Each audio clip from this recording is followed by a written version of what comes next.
नमस्कार, मैं Ravindra Kumar. Map work मानचित्र कार्य के अंतर्गत आज हम सिंधु और उसकी सहायक नदियां के बारे में मानचित्र पे ही बताएंगे कि कौन सी नदी कहां से निकलती है। तो नदी और सहायक नदी के बारे में जानना जरूरी है। एक मुख्य नदी होती है और एक सहायक नदी होती है। तो मुख्य नदी वह नदी होती है जो बहकर समुद्र में गिरती है और सहायक नदियां वे नदियां होती हैं जो मुख्य नदी में जाकर गिरती हैं। तो सहायक नदियां छोटी होती हैं, वो जाकर मुख्य नदी में गिरती हैं। सबसे पहले ये अंतर समझना बहुत जरूरी है। तो बात करें जो इसमें जो सिंधु और उसकी सहायक नदियों में सिंधु मुख्य नदी है और इसके अलावा उसकी बहुत सारी जो नदियां हैं जिनको हम सहायक नदी कहते हैं।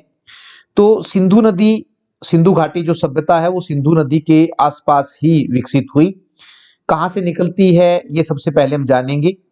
तो सिंधु नदी जिसको इंडस रिवर भी कहते हैं, तो सिंधु नदी जो है वो तिब्बत में मानसरोवर झील, ये अगर आप देख रहे हैं एरो का निशान यहां से आप देख रहे हैं, तो तिब्बत में मानसरोवर झील के पश्चिम दिशा से ये निकलती है।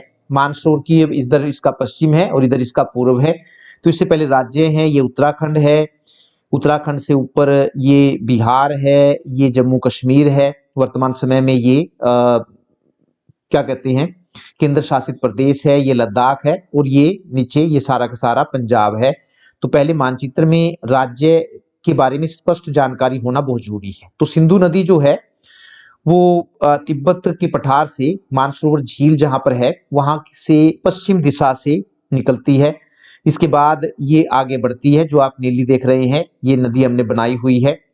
तो आगे बढ़ती है और यहां से बढ़ती बढ़ती ये भारत के लद्दाख में प्रवेश करती है। ये सारा का सारा लद्दाख है। तो यहां से चलती हुई लद्दाख में प्रवेश करती है।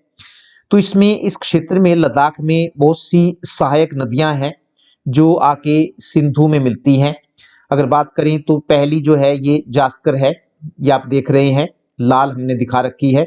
जास्कर है, ये भी इसकी सहायक नदी है, मुख्य नदी सिंधु में जाकर मिलती है, जास्कर है।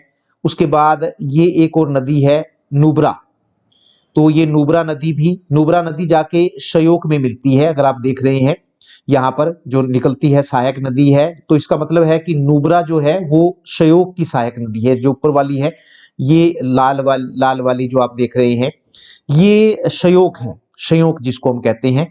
तो नुब्रा जो है श्योक में जाकर मिलती है और श्योक नदी जो है वो आगे सिंधु में जाकर मिलती है। तो इस क्षेत्र में बहुत सी नदियां हैं जो इसमें सिंधु नदी में जाकर मिलती है। इसमें लद्दाख से जब ये निकलती है सिंधु नदी, जो नीले वाली आप देख रहे हैं एरो के निशान से, तो लद्दाख से निकलकर यह पाक अधिकृत कश्मीर, जिस पर पाकिस्तान ने गैर कानूनी ढंग से कब्जा कर रखा है, तो पाक अधिकृत कश्मीर के बाल्टिस्तान और गिलगिट में फिर ये बहती है। यहां से जब ये लद्दाख से निकलती है तो बाल्टिस्तान और गिलगिट में जाकर में बहती है। पंजाब जो है पाकिस्तान में ही है, आधा पंजाब भारत में आ गया था और आधे से ज्यादा पंजाब जो था वो पाकिस्तान में रह गया था। तो पाकिस्तान के पंजाब प्रांत में कालाबाग में यह पहाड़ों से निकलकर मैदानी भाग में प्रवेश करती है। पूरे के पूरे ये पहाड़ हैं और पहाड़ों से निकलकर पंजाब का कालीबाग नहीं, कालाबाग वह जगह है जहां पर यह नदी पहाड़ों से उतरकर मैदानी भाग में प्रवेश करती है। और मिठानकोट में ये वो जगह है मिठानकोट। तो मिठानकोट में यह जो नदी है वो क्या कहते हैं उसमें सतलुज जो ये आई हुई है इधर से, तो इसके बारे में भी अलग से वर्णन हम करेंगे। सतलुज जिसे पाकिस्तान में पंज नद यानी कि पांच नदियां से मिलकर ये बनती है सतलुज। तो यहाँ पर मिठानकोट वो जगह है जहां पर सतलुज, जिसको पाकिस्तान में पंज मतलब पंजाबी का शब्द है पंज, तो पंज पांच और नद मतलब नदियां, पंज नद कहते हैं, इसमें आकर मिल जाती है। और इसके बाद यह चलती हुई कराची के पास अरब सागर में जाकर गिर जाती है। तो इस नदी की अगर लंबाई की बात करें तो जो संसार की मुख्य नदियां हैं 5, उनमें से इसका भी नाम आता है। 2900 किलोमीटर, 2900 किलोमीटर इसकी कुल लंबाई है। इसके बाद हमारे पास जो 5 नदियां हैं, पंजाब जिसको हम कहते हैं, पंज का मतलब है 5 और आब का मतलब है नदियां। पंजाब को पंजाब इसलिए कहा जाता है क्योंकि उसमें 5 नदियां बहती हैं। तो वो 5 नदियां कौन कौन सी हैं जो बाद में सतलुज में जाकर मिलती हैं, उनके बारे में भी जानना जरूरी है। तो पहले हम करेंगे झेलम। लाल वाली जो आप देख रहे हैं, ये हमने झेलम बनाई हुई है, कहाँ से निकलती है और कहाँ पर जाकर मिलती है। तो झेलम की अगर हम बात करें तो झेलम जो है वो 2 शब्दों से मिलकर बना है, जल और हेम। तो जल का मतलब है शुद्ध पानी और हेम हेम का मतलब है बर्फ। तो हम कह सकते हैं कि जो बर्फ का शुद्ध पानी जिसको हम कहेंगे, तो झेलम इस तरह 2 शब्दों से मिलकर बना है, जल और हेम। नदी की बात करें तो यह नदी जो है वो जम्मू कश्मीर के अनंतनाग जिले की वेरीनाग शहर से निकलती है। ध्यान से नोट कर लीजिए, जम्मू कश्मीर के अनंतनाग, ये जो इसका जहां से ये निकलती है नदी, अनंतनाग जिला है, अनंतनाग जिले की वेरीनाग शहर से निकलती है। जम्मू कश्मीर से बहते हुए यह पंजाब का बॉर्डर जो आप देख रहे हैं, पंजाब में प्रवेश करती है और पंजाब से निकलते हुए उसके बाद पाकिस्तान में प्रवेश करती है। और पाकिस्तान में जाकर अगर देखे जाए तो ये उसके बाद चेनाब जो नदी ऊपर से आती है, चेनाब में जाकर ये नदी मिल जाती है। तो हम कह सकते हैं कि जो झेलम है वो वास्तव में चेनाब की सहायक नदी है। तो सहायक नदी उसको कहा जाता है। ग्रीक साहित्य में इस नदी को हाइडस्पस का नाम दिया जाता है, हाइडस्पस कहा गया है। और हाइडस्पस वह नदी है जिस नदी के तट पर सिकंदर महान और पोरस के बीच भयंकर लड़ाई हुई थी, जिसमें पोरस की हार हुई थी। तो यूनानी जो ग्रीक जो साहित्य है उसमें इसको हाइडस्पस कहा गया है, बैटल ऑफ हाइडस्पस रिवर के नाम से जो लड़ाई वहां पर लड़ी गई थी, तो इसको हाइडस्पस कहा गया है। दूसरी जो नदी है वो ये आप देख रहे हैं, ग्रीन में दिखाई गई है एरो के साथ साथ, अगर आप देख रहे हैं ये चेनाब है, चेनाब नदी है। तो चेनाब जो नदी है वो वास्तव में हिमाचल प्रदेश के लाहौल स्पीति जिले के तांदी नामक स्थान से 2 नदियों चंदर और भागा के मिलने से बनती है। ये हिमाचल प्रदेश है, सारा का सारा आप देख रहे हैं। तो हिमाचल प्रदेश के चिनाब की हम बात कर रहे हैं, ग्रीन वाली जो नदी है, ग्रीन जो उसमें दिखाई गई है रंग में, हिमाचल प्रदेश के लाहौल स्पीति जिले के तांदी नामक स्थान से, यहाँ पर तांदी नामक स्थान पर 2 नदियां आकर मिलती है, चंदर और भागा के मिलने से चेनाब बनती है। और हिमाचल प्रदेश के चंबा जिले से बहती हुई, लाहौल स्पीति से चंबा जिले से बहती हुई यह नदी जम्मू कश्मीर में प्रवेश करती है। और जम्मू कश्मीर में प्रवेश करने के बाद पंजाब से बहते हुए रावी नदी में जाकर, अगर आप देख रहे हैं ये उसके बाद जो नीले वाली है ये हमने रावी नदी दिखाई गई है। तो हिमाचल प्रदेश से बहते हुए जम्मू कश्मीर में प्रवेश करती है और जम्मू कश्मीर से निकलकर पाकिस्तान में बहते हुए जो है रावी नदी में जाकर मिल जाती है। तो इस प्रकार हम कह सकते हैं कि जो चेनाब है वो वास्तव में रावी नदी की सहायक नदी है। बाल्गीहार जो क्या कहते हैं बांध है रामबन के पास, रामबन बागलीहार वो जगह है यहाँ पर, बागलीहार। जब हम बांध आपको कराएंगे तब आपको बताएंगे। तो बागलीहार जो बांध है वो इसी नदी पर बना हुआ है, चिनाब नदी पर वो बांध बना हुआ है। इसके बाद तीसरी नदी की बात करें तो तीसरी नदी है रावी नदी। ये जो आप देख रहे हैं नीली नीली जो दिखाई गई है मानचित्र पर, ये रावी नदी है। कहाँ से निकलती है और कहाँ जाकर मिलती है ये भी जानना जरूरी है।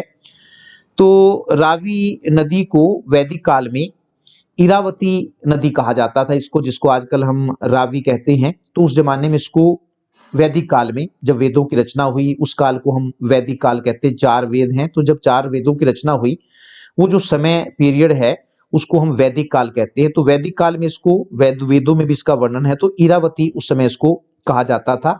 और यह नदी जो है हिमाचल प्रदेश के, ये देख रहे हैं, हिमाचल प्रदेश के कांगड़ा जिले के बारा भांगल से निकलती है। दोबारा फिर हम इस बात को क्लियर करना चाहेंगे, जो रावी नदी है वो हिमाचल प्रदेश के कांगड़ा जिले के बारा भांगल से निकलती है। हिमाचल प्रदेश से बहते हुए यह जम्मू कश्मीर में प्रवेश करती है और इसके बाद पंजाब में प्रवेश करती हुई जाकर सतलुज नदी, जो नीचे आप देख रहे हैं रेड वाली, सतलुज नदी में जाकर मिल जाती है। तो हम कह सकते हैं कि इस प्रकार जो रावी है वो वास्तव में सतलुज की सहायक नदी है। इसके बाद है ब्यास नदी। ब्यास की बात करें तो जो ब्यास नदी है वो हिमाचल प्रदेश के कुल्लू जिले से निकलती है। ये इसका उद्गम स्थान दिखाया गया है जहां से ये नदी निकलती है। हिमाचल प्रदेश के कुल्लू जिले से निकलती है। ध्यान से आप इस बात को नोट कर लीजिए, याद कर लीजिए कि ब्यास नदी कहाँ से निकलती है। 3 नदियां हैं, चेनाब है, रावी है और ब्यास है, जो हिमाचल प्रदेश से निकलती हैं। तो ब्यास जो नदी है हिमाचल प्रदेश के कुल्लू जिले से निकलती है और हिमाचल प्रदेश से बहते हुए यह पंजाब में प्रवेश करती है। हिमाचल प्रदेश से बहते हुए पंजाब में प्रवेश करती है और पंजाब में सतलुज नदी में जाकर ये मिल जाती है। तो हम कह सकते हैं कि जो ब्यास है वो वास्तव में सतलुज की सहायक नदी है। तो जहां पर ये मिलती है, जहां पर ये सतलुज से जाकर मिलती है, वहां पर हरिके बैराज बनाया गया है। तरन तारण जो पंजाब का जिला है वहां पर हरिके नामक बैराज बनाया गया है और यहीं से इसके पानी को आगे बांटा जाता है, पंजाब को दिया जाता है और राजस्थान को दिया जाता है। तो हरिके बैराज वहां पर बनाया गया है। 5वीं जो नदी है वो हमारे पास सतलुज नदी है। सतलुज, तो सतलुज जो नदी है जो रेड में दिखा रखी है, ये सारी की सारी सतलुज नदी है। तो सतलुज नदी पंजाब की जो 5 नदियां हैं, झेलम, चिनाब, रावी और ब्यास, इन सभी में सबसे लंबी नदी है सतलुज नदी। और जो भाखड़ा बांध है, भाखड़ा नांगल बांध जिसको हम कहते हैं, वो इसी नदी पर, सतलुज नदी पर बनाया गया है। तो यह नदी उद्गम स्थान की अगर बात करें कहाँ से निकलती है, तो यह नदी जो है तिब्बत के रक्षक ताल से निकलती है। मानसरोवर के पास ही है रक्षक ताल, तालाब है, वहां से निकलती है। दोबारा फिर हम बात को बताएं, यह नदी तिब्बत के रक्षक ताल से निकलती है। यहाँ से बहते हुए यह हिमाचल प्रदेश, ये नीचे उत्तराखंड है, तो रक्षक ताल से बहते हुए हिमाचल प्रदेश में प्रवेश करती है। और हिमाचल प्रदेश में प्रवेश करने के बाद नाफ्था झाकड़ी जो बांध है वो वास्तव में सतलुज नदी पर बनाया गया है।